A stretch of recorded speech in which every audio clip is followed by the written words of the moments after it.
ये लो, हर समय आलसी की तरह बिना मेहनत के आराम से कैसे जीना है सोचती रहती है।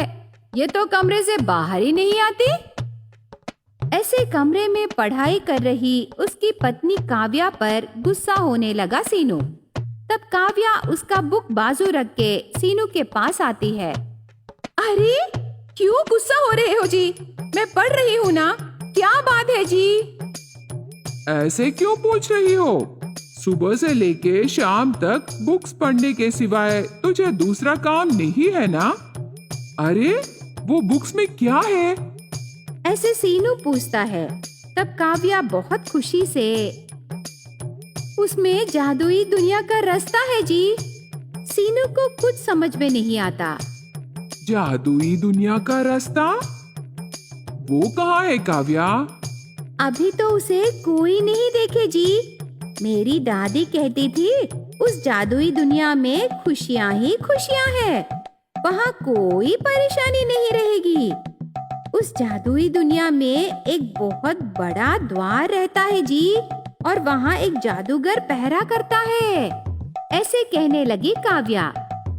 काव्या, ये क्या? कहानी की बात सच समझकर उसका रास्ता तो बुक्स में ढूंढने लगी? अरे वो कहानी नहीं जी, सच। उस जादुई दुनिया में बहुत सारे लोग गए जी। वहाँ के लोग ही ये बुक्स लिखे।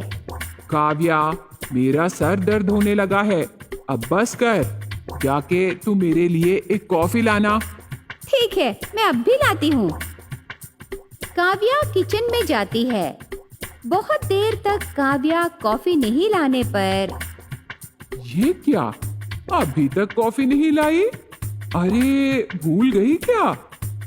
चलो मैं ही किचन में जाके मैं खुद कॉफी बना लूंगा। ऐसे सोचकर किचन में जाता है सीनू।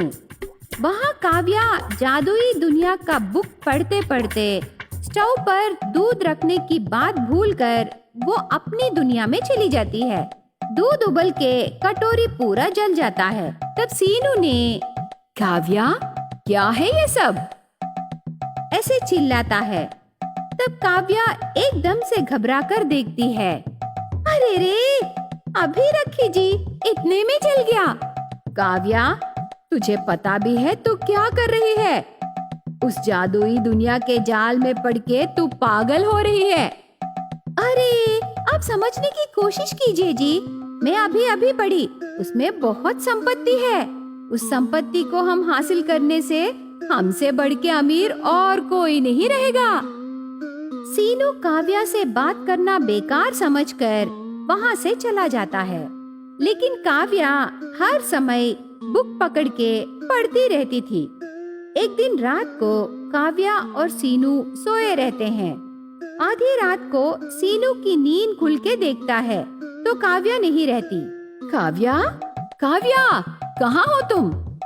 वो घर पूरा ढूंढने लगा, पर काव्या उसे कहीं भी दिखाई नहीं देती। सीनू को बहुत डर लगा। खिड़की में से बाहर देखने पर काव्या कहीं जा रही थी। सीनू जल्दी से काव्या के पीछे जाकर उसे रोकता है। काव्या, इतनी आधी रात को कहाँ जा रही हो? बुक में लिखा है पूर्णिमा की रात को जादुई दुनिया के द्वार खुलेंगे जी, इसीलिए मैं उस द्वार को खोजने जा रही हूँ। ऐसे कहती है।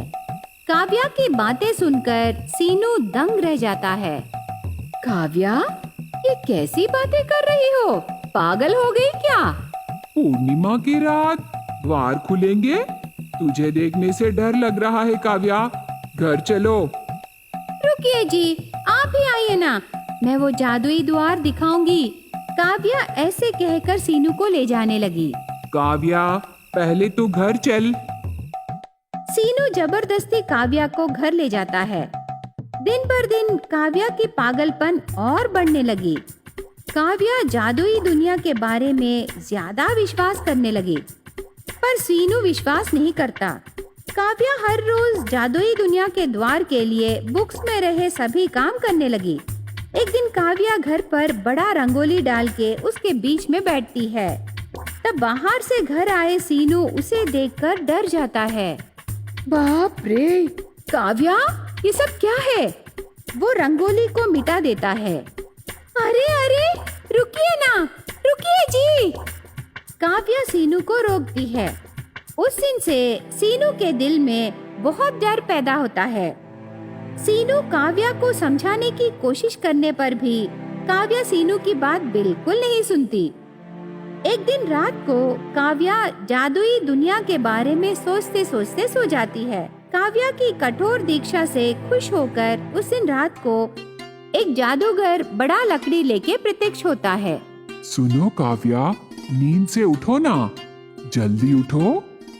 काव्या नींद से उठकर, कौन? काव्या, तू बहुत सालों से मेहनत कर रही है ना?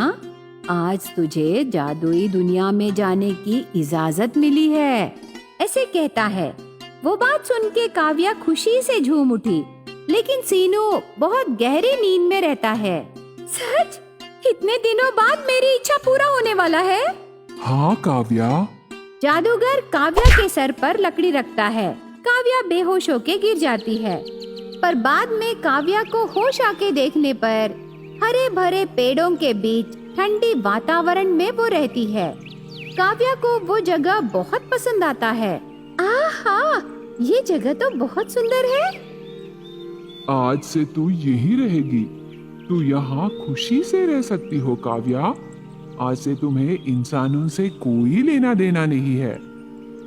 ऐसे कहकर जादूगर गायब हो जाता है। तब काव्या खुशी से वहाँ घूमने लगी। वहाँ बहुत सारे लोग उसके जैसे ही खुश रहते हैं। अरे, भूख लगी है, कुछ खाने को मिलेगा क्या? ऐसे काव्या सोचते ही उसके पास तरह तरह के व्यंजन प्रकट होते हैं। हाँ हाँ, इतने सारे व्यंजन! वो पूरे खा लेती है।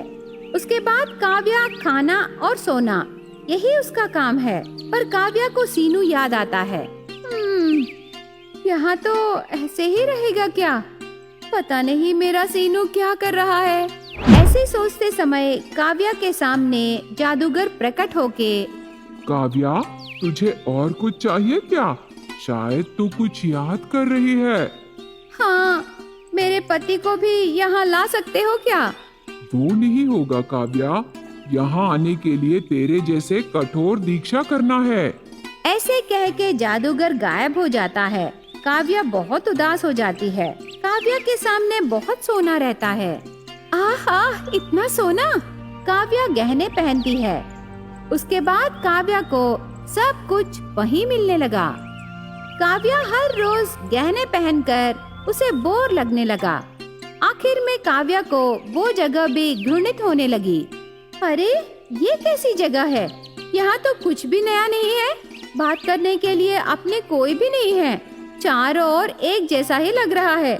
जिंदगी में खुशी ही रहने से कैसे, कभी कभी तो दुख भी रहना है। अभी मैं यहाँ एक क्षण भी रह नहीं सकती। वो जोर से चिल्लाती है। तब फिर से वो जादूगर प्रकट होकर, क्या हुआ काव्या? मैं यहाँ एक क्षण भी रह नहीं सकती। दया करके मुझे मेरे घर भेज दीजिए ना। काव्या, एक बार यहाँ से चले जाने से फिर कभी वापस नहीं आ सकती। क्या यहाँ इंसान रह सकते हैं? मुझे इस जगह से भेज दीजिए। तथास्तु। जादूगर फिर से लकड़ी रखता है। वो बेहोश होके गिर जाती है। उसके अगले दिन सीनू उसके दोस्त गिरी के पास जाकर, गिरी, काव्या की सोच बदलने के लिए तुमने मेरी मदद करके बहुत एहसान किया रे। उस जादुई दुनिया का निर्माण करके उस माया से काव्या को बाहर लाने में तुमने मेरी बहुत मदद की। सीनू, काव्या मेरी बहन जैसी है, उसके लिए मैं जरूर सहायता करूंगा रे। ऐसे कहता है। उसके बाद काव्या जादुई दुनिया के बारे में बात तक नहीं की।